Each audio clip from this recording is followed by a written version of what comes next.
we need to be bracing ourselves for a possibility of more breakdowns because of the demand maybe and the pressure on the system.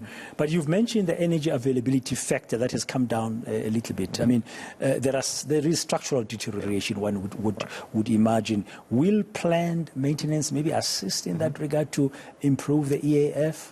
Absolutely, and I hope, given what happened last year, that Eskom has continued that trend line early this year.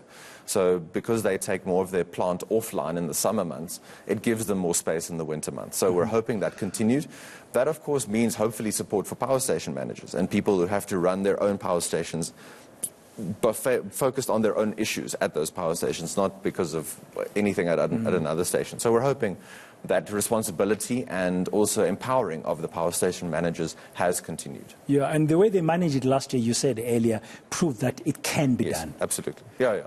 There's a lot of technical expertise. They've been given the support from the board, from government, those power station managers. Let's hope that continues. On the supply side, let's also hope they ensure that things like coal supply, for example, we know the issues at Transnet, so let's hope they ensure that their supply on the roads through trucks, for example, that also continues. So because you've got such a complicated system, you need to make sure that all the variables, all the components work as much as possible, because the economy is still so dependent on Eskom. Yes, we depend on that. And as you're talking there, I'm thinking, Chris, Kubeg.